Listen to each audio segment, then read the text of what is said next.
This program is presented by University of California Television. Like what you learn? Help others discover UCTV podcasts by leaving a comment or rating for us in iTunes. Also, make sure to check out and subscribe to our YouTube original channel, UCTV Prime, available only on YouTube. This UCTV podcast is sponsored in part by Audible.com, your destination for the widest selection of digital audiobooks available, including many by guests you've seen on UCTV. Audible.com is offering UCTV viewers a free 30-day trial subscription and one free audiobook download. Just visit audibletrial.com/UCTV to sign up. And thanks.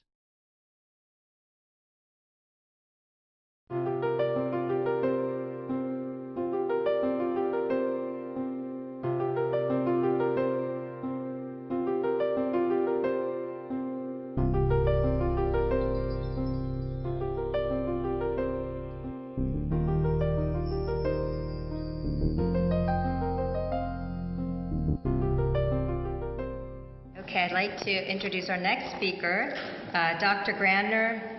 Got his PhD from the Joint Doctoral Program at SFSU and UCSD, and where he worked with the sleep researcher Daniel Kripke. Then he did his clinical internship at San Diego VA and a postdoc at University of Pennsylvania.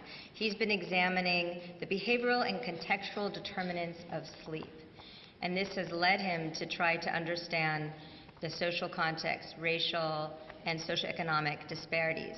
So when we planned this symposium, we were looking for a speaker to address the larger social context and the differential vulnerability to short sleep. And so we found him. He's the perfect, this is his niche, he's the perfect bookend, serving as a perfect bookend to our symposium. Thank you so much for coming.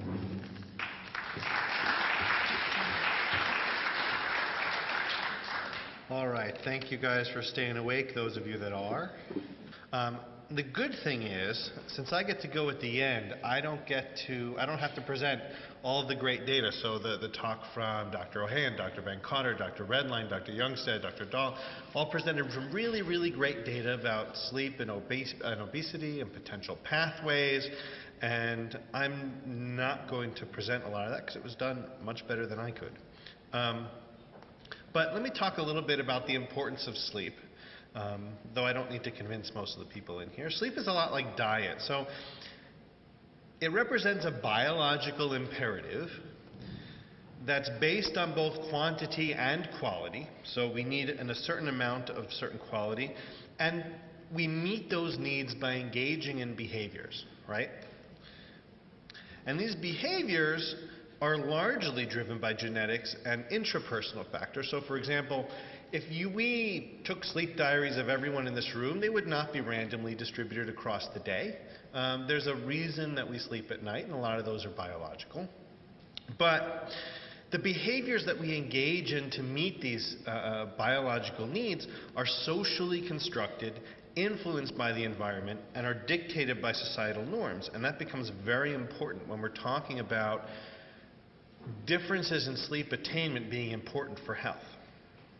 So a little bit, to rehash a little bit of the background, we know from over 40 studies spanning over 40 years that people who report short or long sleep don't live as long as people who report about 7 to 8 hours. This is just data from the largest of those studies that was ever done. This was data collected about 20 years ago, published about 10 years ago, by Kripke and colleagues, of over 1 million U.S. adults.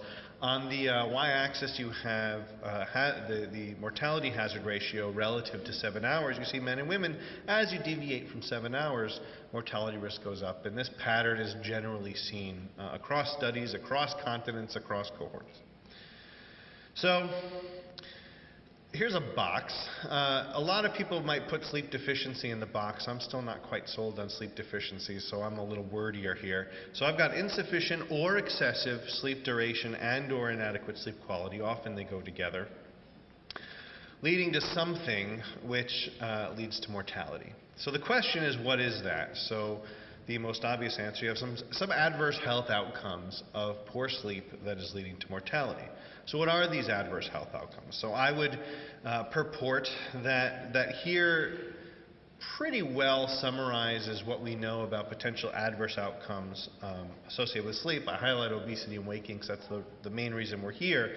And also notice each of these boxes, they're not separate boxes with arrows. They're all within one big box, because if I had to draw all the arrows in terms of how all these things connect with each other, we'd have an arrow salad.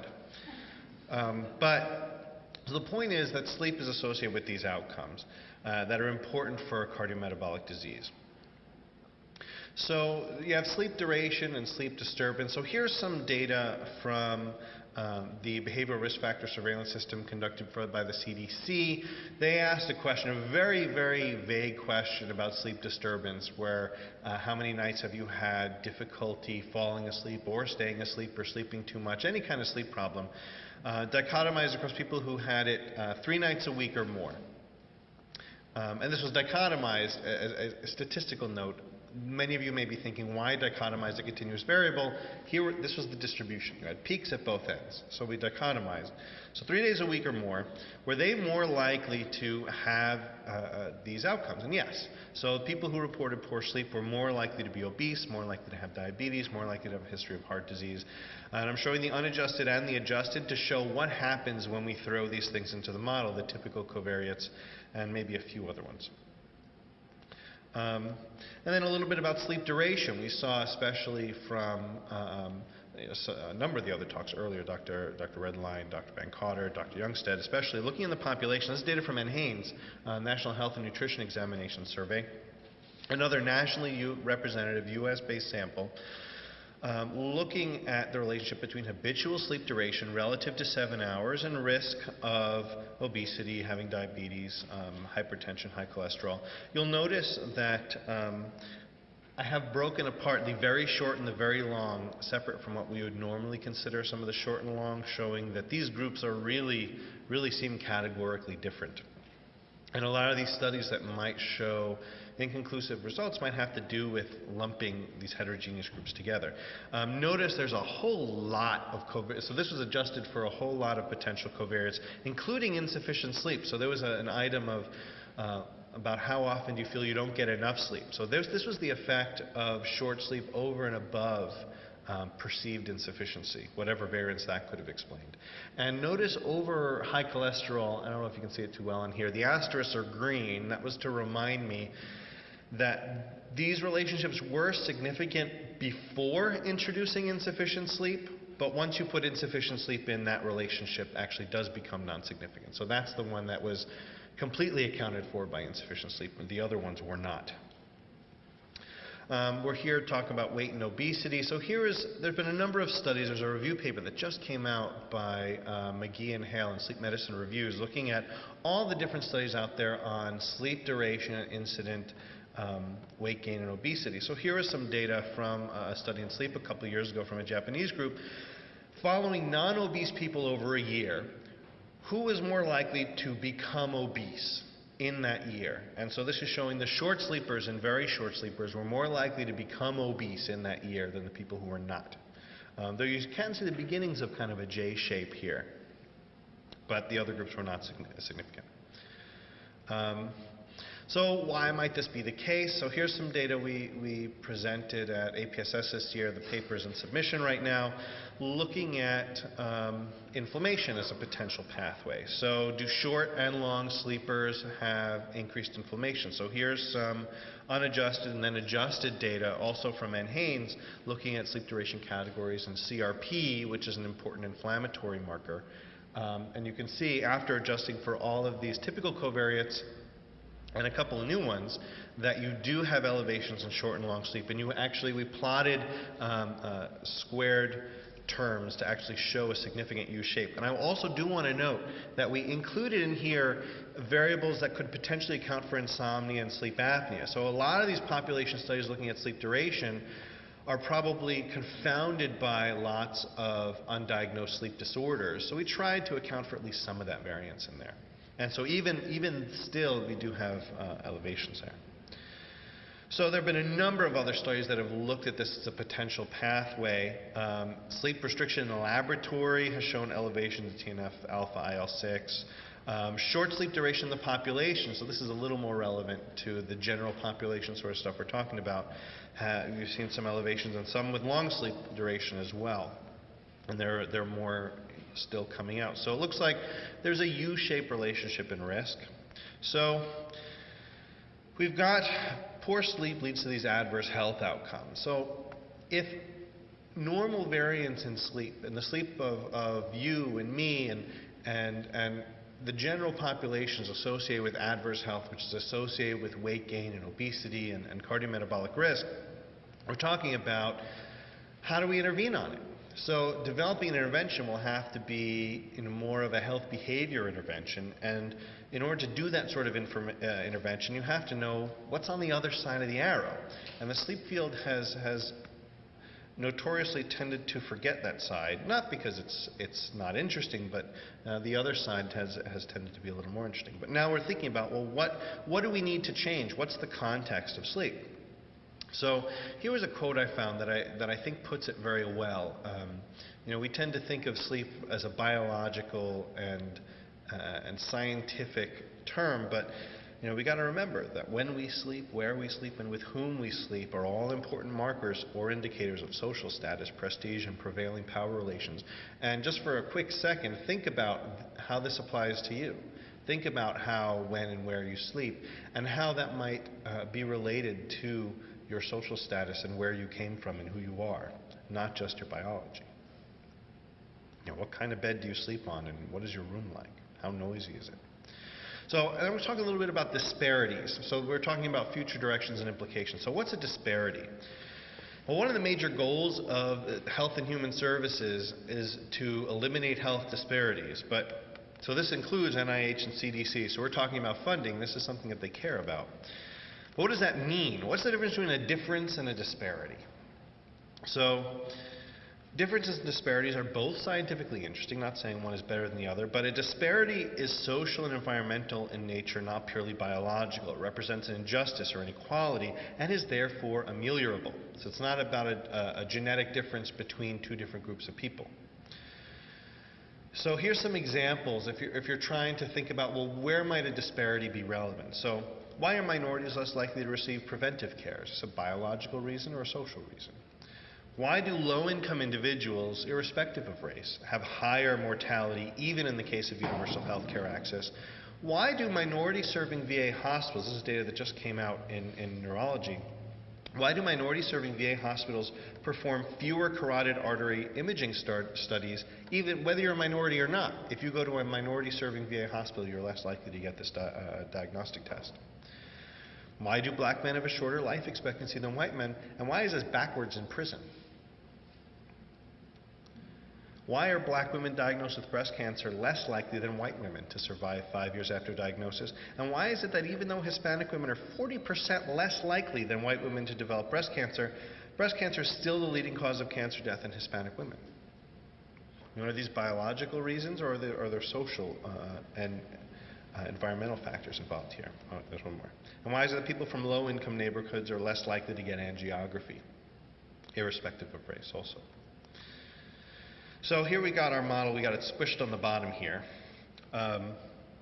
So then what's on this level? So we have individual level variables. So we're building a social ecological model. I don't know if how many people in here are familiar with social ecological models. But so you have an individual, their behavior, their genetics, their environment, that leads to how they sleep. But this person is embedded in a social context. So these are all factors that affect the variables on the individual level. Their religion, their culture, their neighborhood, their social networks. And I particularly highlighted work and or school and family and home that not only bridge the individual to the social level, but also interact with each other. These are all factors important for determining how a person sleeps. And again, this is embedded in a societal level. We have public policy, globalization, thinking like, this is pretty obtuse, this is pretty vague, this is hard to wrap our head around. We're focusing on, within the cell membrane kinds of studies. Now we're thinking about society, but this is where things like 24/7 society come from. Advances in technology. 10 years ago, we didn't have a problem of kids going to bed with their cell phones. Now we do. And this is something that changes behavior on the individual level that we need to be thinking about. And of course, sleep isn't the only pathway to these things, and I have this arrow in here to remind me of that. So, what do we know about sleep disturbance and race? So there's a lot of conflicting data out there. Here's some more data from that BRFSS from the CDC showing that relative to white adults, so this is male and female, this is also adjusted for age, sex, race, and a number of socio-demographic and socioeconomic variables. If you are, for women, if you're Black, African American, or Hispanic, Latino, or Asian, you reported fewer sleep complaints than white women. If you were multiracial, you reported more. There were very few differences among men, particularly Asian reporting less. But, you know, all of these data that I'm going to be presenting and that you're going to read anywhere, you should be asking yourself about the questions that were asked. The value of these population studies, you have great power, you have great generalizability, but the measures are often not good. I mean, it would surprise most people to know we have no nationally representative data on sleep using any validated or standard sleep measure, even subjective and retrospective, at least that I know of. So we're using these survey items. So on the NHANES, they had a survey question of how long does it take you to fall asleep? And a very non-judgmental question. There's no right or wrong answer. Then we dichotomized it by 30 minutes, this is usually the cutoff for insomnia, and we found that relative to white, if you were Black or African American, that's the blue bar, or Hispanic Latino, that's the green bar, you were more likely to have a longer sleep latency. But if we then asked, well, not we, when the CDC also asked, how often do you have difficulty falling asleep? Now here we're asking for a complaint. So when you ask the question that way, the Black African American, the Mexican American, and other Hispanic Latino groups were less likely than white to endorse a problem. So, which is it? Are they more likely to have more trouble falling asleep, or are they less likely? I think, you know, there's a lot we don't know here. Sleep duration, this is a little better established, especially since the sleep duration questions don't tend to probe for problems maybe, but this is relatively well replicated that minorities tend to be more likely to be short sleepers than whites. In the Black group, whether you're more likely to be a short or long sleeper, and this is something that's been seen a number of different times. Going back to that CRP data, if you actually look at, so we saw that nice U shape, but that U shape depends on race or ethnicity. So we see that U shape in the white group. In the Hispanic Latino group, there was actually no elevations in CRP in any sleep duration group. In the Black African American group, there was a short sleep effect. There was this 8-hour effect that was also interesting. And in the Asian group, you see a totally different pattern where you see more of a linear effect between CRP and sleep duration. So you have very different stories here. And so when you lump all these groups together, you might get an interesting U shape, but there's more to the story. And then the question is, does this mean that CRP is a bad marker? Well, no. If anything, I would say at least we know what the limitations are. I mean, any marker that we look at, we may find these sorts of differences, stratifying by gender and by race. We may find these interactions, and if we don't know about them, it may just be because we haven't looked. And I also want to use this slide from Jourdain Jean-Louis to show that we have these categories of white, Black, Hispanic, Asian, whatever, but these are artificial categories that can be very heterogeneous. So here was a study that had white and Black, and within white you had white American and white not born in the U.S., and you had Black African American and Black Caribbean American, who are not African American. And you see very different differences in reporting of sleep complaints in these groups. And then there's the interaction with poverty. So here are some data collected by Nirav Patel in Philadelphia, looking at relative to white non-poor.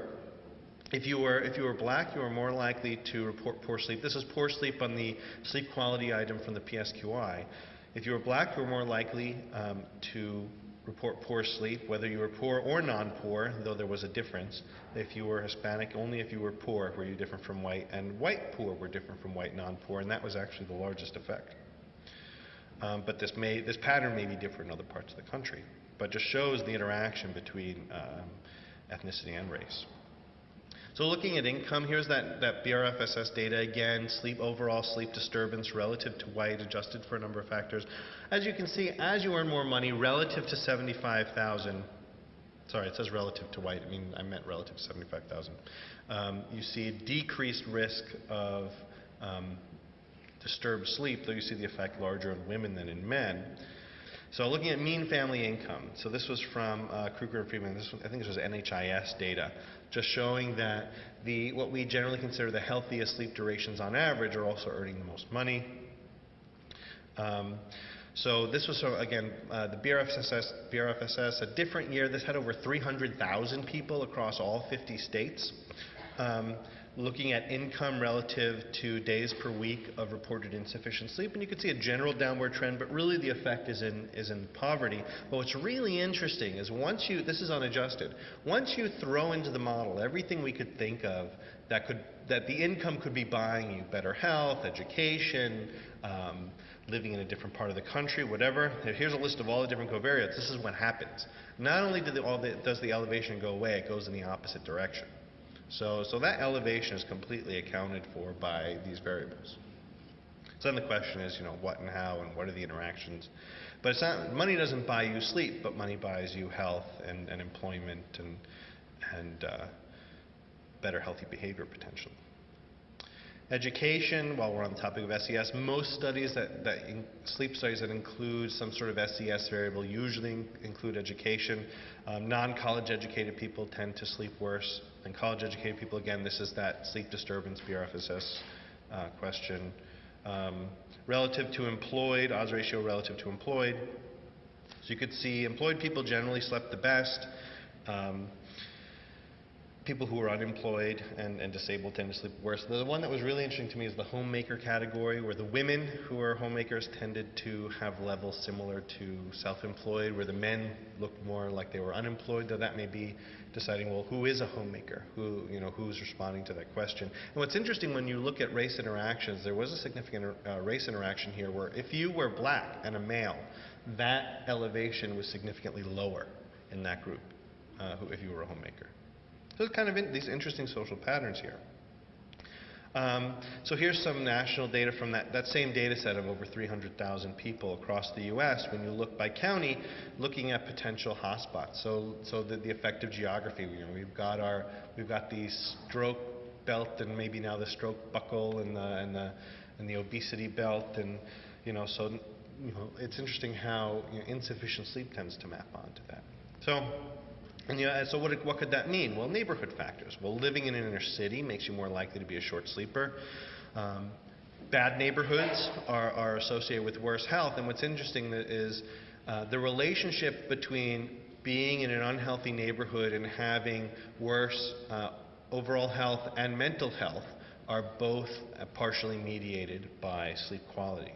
So there's data showing that from Lauren Hale and colleagues. So, kind of trying to wrap this up, so we're thinking about, so do disparities exist? It looks like, sleep disparities do seem to exist in the population. There's still a lot to know about how these are distributed and how they work and where they could be playing a role. And do they play a role in health disparities? There's very little data on this. There was a paper by Kristen Knudsen a few years ago looking at how racial differences in hypertension was mediated by short sleep. But there's still, there's a lot we need to learn about this. And when we're thinking about the pathway towards adverse health and disparities, where does sleep belong? Is sleep a moderator? Is it a mediator? Do social environmental factors lead to worse sleep, which is a third variable in the relationship and not necessarily related? That seems implausible since so many physiologic processes are related to sleep. So where does sleep belong? And then, what about here? Talking about the lifespan. Does poor sleep, do sleep issues here set off a different trajectory? These are all really important questions. So I'm trying to wrap this up as quickly as possible. I know we're behind. A lot of people to thank for this work and lots of other work, mentors and collaborators at Penn and other places, and lots of students that have helped out. And of course, the funders, without which I wouldn't be here, and of course the organizers for inviting me. I'm honored to share the stage with others who've given such great talks. So thanks.